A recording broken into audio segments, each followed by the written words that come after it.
Good afternoon. Today, President Trump welcomed the heroic crew and passengers of Southwest Flight 1380 to the White House. While en route from New York to Dallas last month, an engine failure crippled the aircraft. Because of Captain Tammy Jo Schultz, one of the first women ever to fly tactical fighter aircraft in the United States Navy, First Officer Darren Ellisor, and the 3 crew members, the plane was able to land safely in Philadelphia. We continue to pray for the family of Jennifer Reardon, who tragically passed away due to injuries she sustained. The President thanks all of these men and women for their bravery. Lastly, we strongly condemn yesterday's suicide bombing in Kabul. More than 35 people were killed, including at least 10 journalists. These journalists were in the area to cover a bomb blast when a second explosion occurred. Afghanistan's press corps is a powerful illustration of how that country has transformed. There's absolutely no justification for such a senseless and heinous act. And with that, I will take your questions. John? Sarah, the President has had a suggested list of questions from the Office of Special Counsel since somewhere near the beginning of March.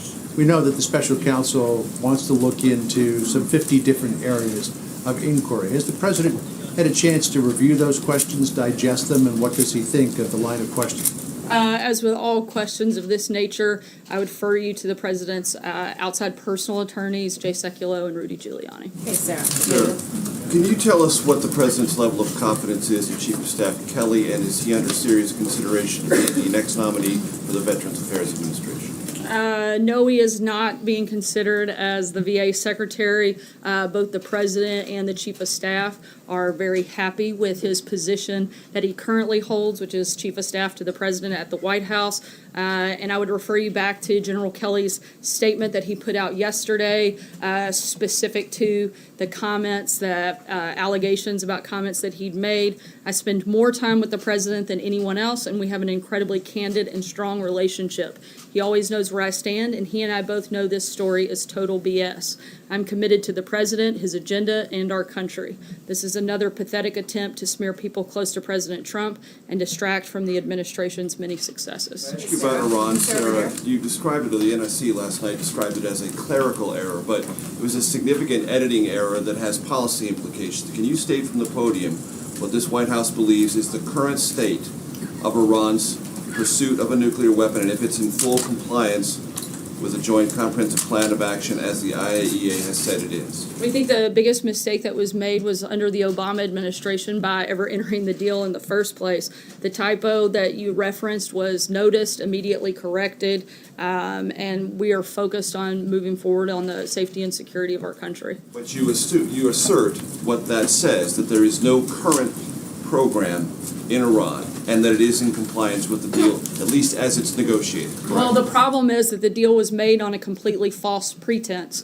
Iran lied on the front end. They were dishonest actors, and so the deal that was made on things that weren't accurate. And we have a big problem with that, particularly the fact that Iran's nuclear capability were far more advanced and far further along than they ever indicated, which if this nuclear deal maintains as it is right now, when the sunset provision hits in 7 years, they will be much further along in the process and and able to make a nuclear weapon much quicker than they've ever indicated before. And that's a big problem. John? Thank you, Sarah. I wanted to ask you about the reprieve that the EU, Canada, and Mexico are receiving, this 30-day reprieve for the tariffs on imported steel and aluminum. What is going to take place during this 30-day period, and what are the chances of that exemption being made permanent for the EU, Canada, and Mexico?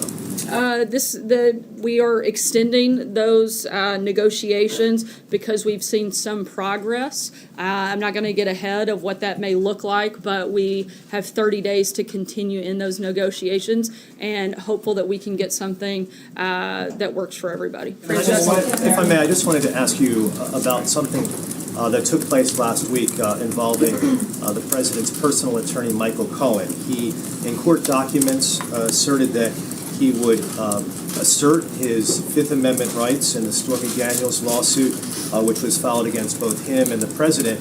And you may recall that in September of 2017, the president at a campaign rally said, "The mob takes the Fifth." And he also said, "If you're innocent, why are you taking the Fifth Amendment?" Do those ideas also apply to Michael Cohen? Does the president stand by those comments? I can't speak on behalf of Michael Cohen. I'd refer you to him. Francesca?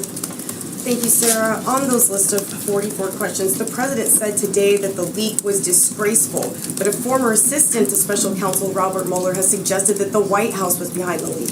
Is he wrong? Once again, I can't comment on anything regarding those questions, and I would refer you to the president's That was outside a question counsel. about specifically the White House though being involved in it. It was actually specific to the president, and that's why I'm referencing and referring you to the president's personal attorneys who can speak on that A matter. question about the White House specifically then, is the White House concerned, as Congressman Adam Schiff has said, that so many of the questions point to obstruction of justice? We here at the White House tried never to be concerned with anything dealing with Adam Schiff. Blake? Thank you, Sarah. Let me point you back to what John had started on with the tariffs. Wilbur Ross, the Commerce Secretary, had said earlier today, quote, "If we're going to impose it, we're going to have to do it pretty soon or else people will start gaming the system." It sounds like you feel like this is moving along, but do you agree, does the White House agree with the Commerce Secretary that you're going to have to move forward on this pretty soon? And if so, what exactly is pretty soon? Certainly, it's a 30-day extension, and we expect for these negotiations to be completed at the end of those 30 days. So will this be the last of the 30 days then? I'm not going to get ahead of the process, but right now we're working on negotiating a deal during this 30-day time period, and we'll keep you posted if there's anything that changes. Clarify Dr. Ronnie Jackson's status. If he's no longer the president's personal physician, why not? He's still a active duty Navy doctor assigned to the White House, but upon his nomination to the Department of Veterans Affairs as the secretary, an acting doctor was put in his place, and Dr. Connolly will remain there. Why is that though? Why not bring him back in that role if the president was so happy with his Again, work? Dr. Connolly had already assumed that role, but Dr. Jackson continues to be an active duty Navy doctor that's assigned here at the White House, where there are a number of doctors that are part of the White House medical unit. And does the president have any response to the defamation suit filed yesterday by Stormy Daniels? I don't have anything for you on that. Thanks. Two questions for you. Why did Keith Schiller, who was a White House employee at the time, go and take medical records from the president's personal doctor last year? As a standard operating procedure for a new president, the White House medical unit took possession of the president's medical records. It was characterized as a raid. Is that your understanding of what happened? The doctors seem to be pretty upset about it.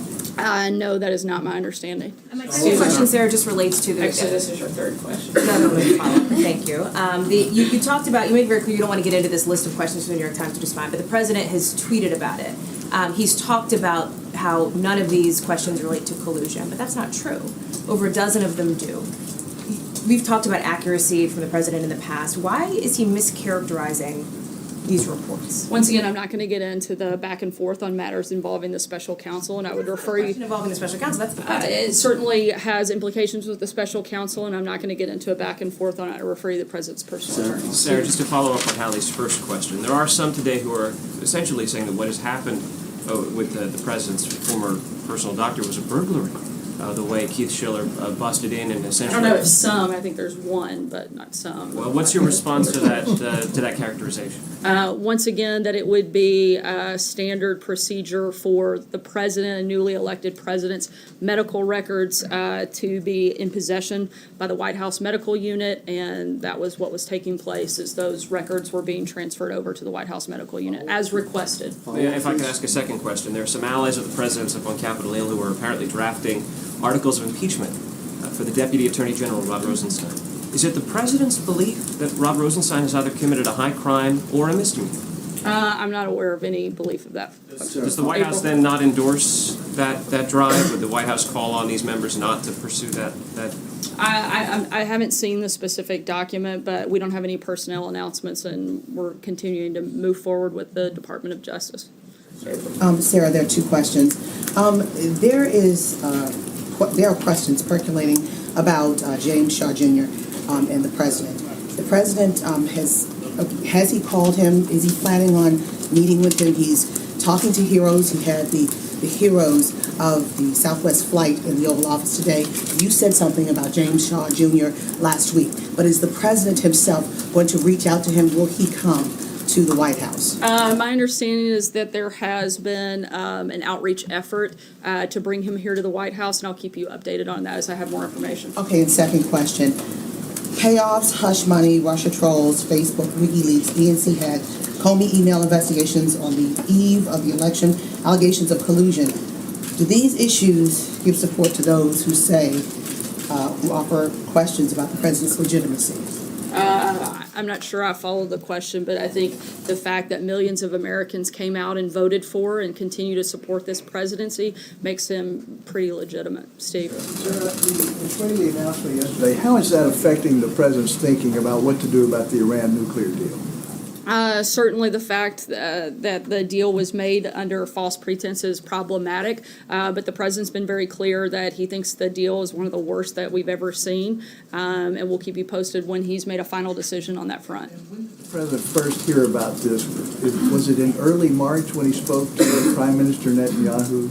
I'm not aware of the exact date that the president was made aware, but the White House and the president were made aware prior to Israel's announcement yesterday. Last thing, was this coordinated yesterday with the White House? Did Netanyahu give you a heads up and say this is coming? This was something that the Israelis did. However, they did give us a heads up that it was going to take place prior to the announcement. Sarah, back to the president's tweet this morning. He said there is no question on collusion, but when you look at these specific questions about outreach by the campaign to Russia, aren't these questions about collusion? Once again, I'm not going to get into a back and forth about questions leaked or anything having to do with the special counsel, and I would refer you to the president's attorney. And just one more. Does this list factor at all into whether or not the president will or will not speak with the special counsel? Once again, I would refer you to the president's outside counsel. Yeah. But in terms of that, though, the president has said before several times he would like to sit down with the special counsel. Where is he on that? Do you believe he has made up his mind on that? Again, I would refer you to the president's outside counsel to. At all, do you think? Again, I'm not going to get into back and forth on any matters related to the Let me try a special different counsel. topic if I can. On the NSC, the NSC says it was a clerical error. But how does a mistake like this get made? And do you believe that the White House has a credibility problem around the world with its statements like this? Do you take this seriously? Absolutely, which is why we immediately corrected it. But again, I think the biggest mistake is the fact that the United States ever entered into the Iran deal in the first place. That, to me, seems to be the biggest mistake in this process, not a simple typo that was immediately corrected and notified individuals as soon as we knew that it had happened. The White House never sent out a corrected statement. They put it on their website, but they have never sent out a corrected statement. Why was that? We responded to every journalist inquiry that we received that we're aware of, or to the best that we could, responded to each person that asked about that. Sarah, the president yesterday talked about holding his meeting with Kim Jong-un in the DMZ, and he said there are some people that don't like the look of it. Has the location of this meeting and doing it in the DMZ been the subject of some debate internally?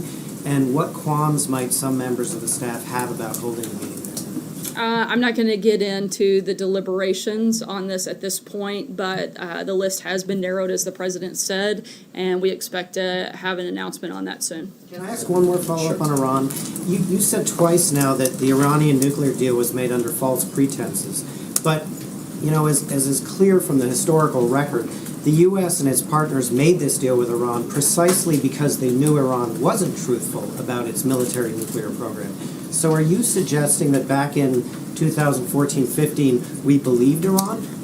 I'm suggesting that the deal never should have been made in the first place, and even the fact that they had been known to be bad actors to some degree, the degree to which they were not being honest was not fully known at the time the Iran deal was made, is our understanding. Thanks, Sarah. Two questions. One is about the lawsuit filed today by California and 17 other states over their right to have EPA fuel standards in cars. They're fighting the administration on this. I wanted to know what your response was to the lawsuit, and also the broader question that this administration seems to be on the other side of the traditional Republican argument on states' rights on a number of cases. Is there any apprehension internally about having such a heavy hand with the states? Certainly, the administration supports state rights. In regards to the specific lawsuit, we're reviewing that, and we'll let you know when we have a statement out. And the second question was about the NRA meeting this week. There are a lot of Americans who say this is an insensitive time to be speaking to the NRA, given the epidemic of gun violence, which the president himself has talked about. What's the administration's response to that? Why make the decision to speak at the NRA now? As the president has said before, a lot of presidents have not spoken before the NRA at their annual convention.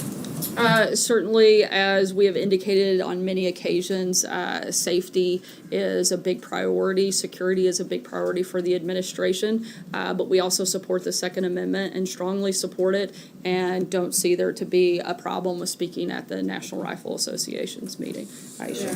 Thank you. You mentioned earlier, or you were asked about PA secretary. Where does the White House stand in that decision-making process? Are you guys talking to potential candidates now about that position? We are, and the president will be meeting with a number of individuals over the next couple of weeks, and we'll keep you guys posted as we get further in that process. John? Yeah. Thank you, Sarah. In his recent appearance on Fox and Friends, the president offered a vague criticism of the Electoral College and suggested reform was in order. Several pundits after interpreted this as support for the controversial National Popular Vote plan, in which states give their electoral votes to the winner of the popular vote nationally.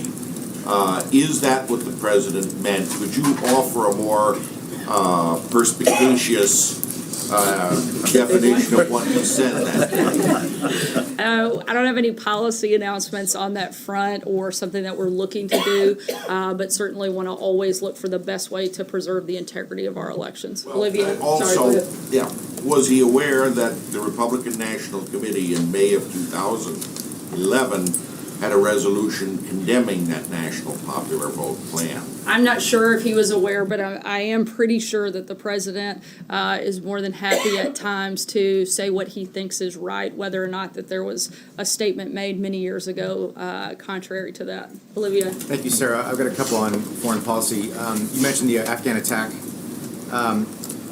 When Senator Rand Paul came out and said he was going to support Mike Pompeo for Secretary of State, he said that he was doing so because Mike Pompeo now agreed with the president that the time is now to withdraw from Afghanistan. Does the president agree with that characterization of his views? I don't have any updated policy guidance on that front. We laid out our Afghanistan strategy just a few months ago, and there's no change to that policy at this point. And then on Iran, the question of what it means to withdraw from the Iran nuclear agreement has come up a couple times. In the president's mind, does that mean immediately reimposing sanctions, doing what's called snapback, or does it mean something else? I'm not going to get ahead of anything the president may or may not do, and once he makes a final decision, he'll make that announcement. Last question, Brian. Thank you very much, Sarah. When the president spoke with Israeli Prime Minister Benjamin Netanyahu on Saturday, did the Israeli trove of documents about Iran's nuclear program come up? And did the president encourage Israel to release those documents on Monday? I'm not sure beyond the readout of the call, but I do know that we had discussions with Israel about their rollout, and we were notified prior to their announcement being made yesterday. Did the White House have us encourage Israel on the timing of the release? I'm not aware of specific coordination on the timing, but we certainly supported their announcements and supported their efforts. Was there a desire by the White House to have Israel release these documents in order to influence the domestic debate here in the United States, in order to paint the deal in a different light? I think there was a desire to make sure people understood the truth and had all of the information that was out there. Thanks so much, guys. Thank you.